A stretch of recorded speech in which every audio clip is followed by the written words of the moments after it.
നമ്മൾ പറയുന്നത് നമ്മൾ കോമണായിട്ട് ടോപ്പിൽ കാണുന്ന വേറൊരു പ്രശ്നത്തെക്കുറിച്ചാണ്. കാലിൽ നീരാണ്. ഇതാണ് പലപ്പോഴും രോഗികളെന്ന് പറയുന്നത്. അതൊരു എനിക്ക് തോന്നുന്നു ഫീമെയിൽസാണ് കൂടുതലായിട്ട് ഇത് പറയുന്നത്. ഒരു 45-50 വയസ്സിന് ശേഷമുള്ള ഫീമെയിൽസിലാണ് ഇത് ഏറ്റവും കൂടുതലായിട്ട് നമ്മൾ കാണുന്നത്. 2 കാലിൽ നീരാണ്. ഇതാണ് കംപ്ലയിൻറ്റ്. അപ്പോൾ ഈ കാലിൽ നീര് അഥവാ പീഡൽ എഡീമ എന്ന് പറയുന്നത് കാലിൽ നീര് വയ്ക്കുന്നു. അതിന് പീഡൽ എഡീമ എന്നാണ് സയൻറ്റിഫിക്കായിട്ട് അതിനെ പറയുന്നത്. ഈ പീഡൽ എഡീമ എന്ന് പറയുന്നതിന് കുറേ കാരണങ്ങളുണ്ട്. പ്രധാനമായിട്ടും നമുക്കറിയാം നമ്മുടെ രക്തഓട്ടം ശരിയാകാത്തത് കൊണ്ടാണ് ഇതുണ്ടാകുന്നത്. ഒന്ന് ഒരു പ്രധാനപ്പെട്ട കോസുകൾ, പലതരത്തിലുള്ള കോസുകളുണ്ട്. അതിലൊന്ന് രക്തഓട്ടം ശരിയാകാത്തതാണ്. അതായത് വേരിക്കോസ് വെയിൻ, വീനസ് ഇൻസഫിഷ്യൻസി അഥവാ വേരിക്കോസ് വെയിൻ എന്ന് കോമൺ ആയിട്ട് പറയുന്നത് രക്തം നമ്മുടെ ഞരമ്പുകൾ തടിച്ചെടുക്കുക കാലിൽ. ഇവർക്ക് എന്താ സംഭവിക്കുന്നത്? രാവിലെ എഴുന്നേൽക്കുമ്പോൾ ഇവർ നീര് കുറവായിരിക്കും. വൈകിട്ടായി കഴിയുമ്പോൾ കുറേ നടന്നു കഴിയുമ്പോൾ കാല് 2 നല്ല നീര് വയ്ക്കുന്നു. ഇതിന് പ്രധാനപ്പെട്ട ഒരു കാരണമെന്ന് പറയുന്നത് നമ്മുടെ വേരിക്കോസ് വെയിൻ അല്ലെങ്കിൽ വീനസ് ഇൻസഫിഷ്യൻസിയാണ്. ഏറ്റവും കോമൺ ആയിട്ട് കാണുന്ന ഒരു കാരണം ഇതാണ്. അതിൽ എന്താ സംഭവിക്കുന്നത്? നമുക്ക് വെയിൻസ് എന്ന് വെച്ചാൽ നമുക്ക് എന്താ അറിയാം, വെയിൻസിൽ കുറേ വാൽവുകളുണ്ട് അല്ലേ. ഈ വാൽവുകൾ കൊണ്ടാണ് ഇത് മുകളിലോട്ട് തന്നെ ബ്ലഡ് ഇങ്ങനെ പോയിക്കൊണ്ടിരിക്കുന്നത്. ആർട്ടറിയിലൂടെ ബ്ലഡ് താഴത്തോട്ട് വരും. ഈ ബ്ലഡ് വന്നു കഴിഞ്ഞാൽ വെയിൻസിലൂടെ മുകളിലോട്ട് പോകും. അപ്പോൾ വെയിൻസിലോട്ട് മുകളിലോട്ട് പോകണം എന്ത് ചെയ്യണം? അതിന് വാൽവുകൾ വേണം. അപ്പോൾ ഈ വാൽവുകൾ ചീത്തയാകുമ്പോൾ എന്ത് പറ്റും? ഈ ബ്ലഡ് താഴത്തോട്ട് വരും, മുകളിലോട്ട് പോകത്തില്ല. ചീത്ത ബ്ലഡ് താഴെ കെട്ടി കിടക്കും. അങ്ങനെ വരുമ്പോൾ എന്ത് കുറേ നടന്നു കഴിയുമ്പോൾ കുറേ ബ്ലഡ് ചീത്ത ബ്ലഡ് കാലിൽ കെട്ടി കിടന്നിട്ടാണ് ഈ ഒരു കാലിൽ എഡീമ വരുന്നത്. അതാണ് വേരിക്കോസ് വെയിൻ അഥവാ വീനസ് ഇൻസഫിഷ്യൻസി എന്ന് പറയുന്നത്. അതായത് വെയിൻസിലുള്ള വാൽവുകൾ ഡാമേജ് ആയിരിക്കുന്നു. അതാണ് അതിൻ്റെ സിമ്പിളായിട്ടുള്ള അർത്ഥം. അതിനുള്ള ഒരു പ്രധാനപ്പെട്ട ചികിത്സാരീതി പലതരത്തിലുണ്ട്. ഒന്ന്, പലപ്പോഴും അത് സ്കാൻ ചെയ്ത് നമ്മൾ കൺഫേം ചെയ്യണം വേരിക്കോസ് വെയിൻ ആണോ അല്ലേ എന്നുള്ളത്. അല്ലെങ്കിൽ ഇവർക്കുള്ള ഒരു കാല് നല്ല രീതിയിലൊരു ബാൻഡേജൊക്കെ ചുറ്റിക്കഴിഞ്ഞാൽ നല്ല രീതിയിൽ ഇത് ഒരു നീര് കുറഞ്ഞു വരും. മാത്രമല്ല ഇപ്പം നല്ല രീതിയിലുള്ള വേരിക്കോസ് വെയിൻസ് ഒക്കെ ഉണ്ട്, കാലിൽ അൾസറുണ്ട്, നല്ല വേദനയൊക്കെ ഉണ്ടെങ്കിൽ ചെയ്യാവുന്ന ഒരു പ്രധാനപ്പെട്ട ഒരു കാര്യം എന്ന് വെച്ച് കഴിഞ്ഞാൽ പലപ്പോഴും ചെറിയ ലേസർ ചികിത്സാ രീതികളും പലതരത്തിലുള്ള ചികിത്സാ രീതികളും ഇപ്പോൾ ഉണ്ട്. ചിലർക്ക് ചെറിയ രീതിയിൽ ഓപ്പറേഷൻസ് ഒക്കെ ചെയ്ത് ശരിയാക്കാം. പക്ഷേ അത് വളരെ കെയർഫുള്ളായിട്ട് ഒരു നല്ല വിദഗ്ധരുടെ ഒരു അഭിപ്രായം എടുത്ത ശേഷം മാത്രമേ ഓപ്പറേഷനൊക്കെ ചെയ്യാൻ പാടുള്ളൂ. കാരണം അതൊരു എളുപ്പമല്ല. ഈ വേരിക്കോസ് വെയിൻ ചികിത്സ എന്ന് വെച്ചാൽ കുറച്ചൊരു കെയർഫുള്ളായിട്ട് ചെയ്യേണ്ട ഒരു കാര്യമാണ്. വേറൊരു കാര്യമാണ് ലിംഫെഡീമ എന്ന് പറയുന്നത്. ലിംഫെഡീമ എന്ന് വെച്ചാൽ ലിംഫാറ്റിക്സ്. നമുക്കറിയാം പലപ്പോഴും പണ്ട് മന്ദരോഗമൊക്കെ കണ്ടു കാണുന്നുണ്ട്. കാലിൽ എന്താ സംഭവിക്കുന്നത് വെച്ച് കഴിഞ്ഞാൽ ലിംഫാറ്റിക്സ്, അതായത് ഈ വെയിൻസ് പോലെ കാലിൻ്റെ ചീത്ത ബ്ലഡ് മുകളിലോട്ട് കൊണ്ടുപോകുന്ന വേറെ കുറച്ച് ചാനൽസാണ് ലിംഫാറ്റിക് ചാനൽസ് എന്ന്. കഴല എന്നൊക്കെ പറയും അല്ലേ.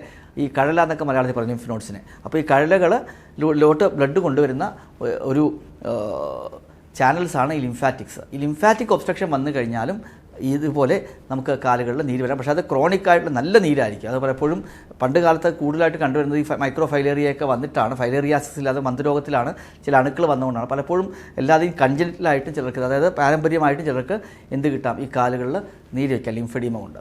ഈ വീനസ് എഡീമയും ലിംഫെഡീമയാണ് ഒരു പ്രധാനപ്പെട്ട കോസ്. പക്ഷേ നമ്മുടെ നാട്ടിൽ കോമൺ ആയിട്ട് കാണുന്ന വേറൊരു കോസ് മരുന്നുകൾ കഴിക്കുമ്പോൾ, ചില മരുന്നുകൾ കഴിക്കുമ്പോൾ ഉണ്ടാകാം.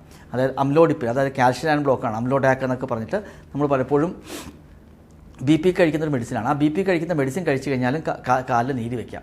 അല്ലെങ്കിൽ പെയിൻ കില്ലേഴ്സ് കഴിച്ചു കഴിഞ്ഞാലും കാലിൽ നീര് വയ്ക്കാം. അപ്പോൾ ഈ ഗുളികകൾ കൊണ്ടാണോ നീര് വരുന്നതെന്ന് പിന്നെ ഒന്ന് നോക്കുക. മൂന്നാമത്തെ ഒരു കാര്യം നമ്മൾ എപ്പോഴും ശ്രദ്ധിക്കേണ്ടത്, ഈ എസ്പെഷ്യലി കാലിൽ നീര് വരുമ്പോൾ എപ്പോഴും നമ്മൾ ഏറ്റവും കൂടുതൽ വറിയാകുന്നത് സിസ്റ്റമിക്കായിട്ട് എന്തെങ്കിലും അസുഖം ഉണ്ടോ ഇല്ലെന്നുള്ളതാണ്. അതെന്തൊക്കെ അസുഖങ്ങളാണ്? 1, കിഡ്നിക്കുള്ള അസുഖം, 2, ലിവറിനുള്ള അസുഖം, 3, ഹാർട്ടിനുള്ള അസുഖം. ഈ 3ലും കാലിൽ നീര് വയ്ക്കാം. ഈ നീരിന് മറ്റേ നീരുകളായിട്ടുള്ള വ്യത്യാസം എന്ന് വെച്ച് കഴിഞ്ഞാൽ ഈ പിറ്റിംഗ് എന്ന് പറയുന്നത്, അത് ഞെക്കിക്കഴിഞ്ഞാൽ കുറച്ച് ഭയങ്കരമായിട്ട് അമങ്ങിപ്പോവും. അതാണ് ഈ പിറ്റിംഗ് പീഡൽ എഡീമ എന്ന് പറയും. അതായത് നമ്മൾ ഞെക്കിക്കഴിഞ്ഞാൽ കാല് നന്നായിട്ട് കുഴിഞ്ഞകത്തോട്ട് പോകും. അത് കഴിഞ്ഞ് കുറച്ച് കഴിയുമ്പോൾ അത് റിലീസ് ചെയ്ത് പതുക്കെ ശരിയായി വരികയും ചെയ്യും. ഈ പിറ്റിംഗ് പീഡൽ എഡീമ ഉണ്ടെങ്കിൽ യൂഷ്വലി എന്ന് പറയുന്നത് എങ്കിലും അത് നമ്മൾ കിഡ്നിയുടെ ആണോ ലിവറിൻ്റെ ആണോ ഹാർട്ടിൻ്റെ ആണോ നമ്മൾ നോക്കണം. അപ്പം ഈ കാലിൽ നീര് വരുന്നതിന് എപ്പോഴും ശ്രദ്ധിക്കേണ്ടത്, ഈ സിസ്റ്റമിക് ഡിസീസ് ഉണ്ടെങ്കിൽ നമ്മൾ അത് ശ്രദ്ധിച്ച് കറക്റ്റായിട്ട് നോക്കിയില്ലെങ്കിൽ പലപ്പോഴും ഓർഗൻസ് അതായത് ഹാർട്ടിൻ്റെ പ്രവർത്തനത്തിൻ്റെ പമ്പിങ് കുറയുമ്പോൾ കാലിൽ നീരുള്ളതാണെങ്കിൽ കണ്ടുപിടിക്കുകയും പെട്ടെന്ന് ചികിത്സിക്കുകയും ചെയ്ത് കഴിഞ്ഞാൽ ആ നീര് കുറഞ്ഞു വരികയും നമുക്ക് അസുഖം കണ്ടുപിടിക്കാനുള്ള ഒരു മാർഗ്ഗമായിട്ട് ഇതിനെ യൂസ് ചെയ്യാം. പിന്നെ ഉണ്ടാകുന്നൊരു കോസ്റ്റ് ചില എവിടെയെങ്കിലും അടിപ്പെട്ട് കഴിഞ്ഞാൽ വരാം. പിന്നെ അത് ആൾക്കാർ പറയും എവിടെയെങ്കിലും കാലിന് പെട്ടെന്ന് ട്രോമ വന്നു, അല്ലെങ്കിൽ കാലിന് ഇൻഫെക്ഷൻ വരുന്നതാണ് സെല്ലുലൈറ്റിസ് വിളിക്കുന്നത്. അതൊക്കെ അക്യൂട്ടായിട്ട് വരുന്നത് 1, 2, 3 ദിവസം കൊണ്ട് വരുന്നതാണ്. പിന്നെ എപ്പോഴും നമ്മൾ ശ്രദ്ധിക്കേണ്ട, ഒരു കാലിൽ മാത്രം നീരുണ്ടെങ്കിൽ എപ്പോഴും നമ്മൾ അതിന് കൂടുതൽ വാല്യൂ കൊടുക്കണം. കാരണം ഒരു കാലിൽ നീരുണ്ടെങ്കിൽ ആ കാലിൽ ചിലപ്പോൾ അത് DVT, ഡീപ്പ് വെയിൻ ത്രോംബോസിസ്, അതായത് രക്തക്കുഴലിൽ അടപ്പ് അല്ലെങ്കിൽ ക്ലോട്ട് വന്ന് അടഞ്ഞു കഴിഞ്ഞാൽ അങ്ങനെ വരാം. അല്ലെങ്കിൽ സെല്ലുലൈറ്റിസ് എന്ന് പറയുന്ന, അതായത് ഇൻഫെക്ഷൻ, കാലിൽ ഇൻഫെക്ഷൻ വന്നു കഴിഞ്ഞാലും ആ കാലിൽ നീര് വരാം. അപ്പോൾ ആകത്തുകയായിട്ട് പറഞ്ഞു കഴിഞ്ഞാൽ കുറേ കാര്യങ്ങൾ കൊണ്ട് കാലിൽ നീര് വയ്ക്കാം. അതിൽ ഒരു പ്രധാനപ്പെട്ട കാരണം ഞാൻ നേരത്തെ പറഞ്ഞ വെരിക്കോസ് വെയിനും വെരിക്കോസ് വെയിന് അല്ലെങ്കിൽ ഫൈലേറിയാസ് പോലുള്ള ലിംഫെഡിമ ഒക്കെയാണ്. പക്ഷേ സിസ്റ്റമിക് ഡിസീസ് ആയ ഹാർട്ടിൻ്റെയും കിഡ്നിയുടെയും ലിവറിൻ്റെയും അസുഖം കൊണ്ടും ഇതുപോലെ കാലിൽ നീര് വയ്ക്കാം. അപ്പോൾ ഈ കാര്യങ്ങൾ നമ്മൾ റൂൾ ഔട്ട് ചെയ്ത് കഴിഞ്ഞാൽ പിന്നെ കോമൺ ആയിട്ട് നമ്മുടെ നാട്ടിൽ കാണുന്ന ഒരു പ്രശ്നം എന്ന് പറയുന്നത് ഒബീസിറ്റിയാണ്. അതായത് അമിത വണ്ണം ഉള്ളവർക്ക് കാല് ചെറിയൊരു നീര് കാണും. അത് പലപ്പോഴും അവർക്ക് അസോസിയേറ്റഡ് ആയിട്ട് വെരിക്കോസ് വെയിൻസും ഉണ്ടാകാം. കാല് നീര് വെച്ച പോലെ ഇരിക്കും. അത് കാരണം അമിത വണ്ണം കൊണ്ടാണ്. പിന്നെ ഇങ്ങനെ ഇതൊന്നും ഇല്ലാത്ത ഒരു ഇഡിയോപ്പതിക് പീഡൽ എഡിമ എന്ന് പറഞ്ഞൊരു സാധനമുണ്ട്. ആ ഇഡിയോപ്പതിക് പീഡൽ എഡിമ എന്ന് പറഞ്ഞു കഴിഞ്ഞാൽ നമ്മളെല്ലാ കോസും റൂൾ ഔട്ട് ചെയ്തു. ആ റൂൾ ഔട്ട് ചെയ്ത് ചില ആളുകൾക്ക് ചെറിയ രീതിയിൽ കുറച്ച് ട്രാവൽ ചെയ്ത് കഴിയുമ്പോൾ കാല് നീര് വയ്ക്കും. അത് വൈകിട്ട് വീട്ടിലൊക്കെ പോയി കഴിഞ്ഞാൽ കാല് പൊക്കി ഇരുന്ന് കഴിയുമ്പോൾ കുറയും. അതിന് പ്രത്യേകിച്ച് കാരണമൊന്നും കാണത്തില്ല. അവരുടെ ബോഡിയിലുണ്ടാകുന്ന വാട്ടറിൻ്റെ ഇംബാലൻസ് ഉണ്ട്. അവരുടെ ആ നീര് കൈകാര്യം ചെയ്യുന്ന ബോഡിയുടെ മെക്കാനിക്സിലുള്ള ചെറിയ പ്രശ്നം കൊണ്ടാണ് അത് അങ്ങനെ വരുന്നത്. അങ്ങനെയുള്ളവർ കാര്യമായിട്ട് ചികിത്സയൊന്നും വേണ്ട.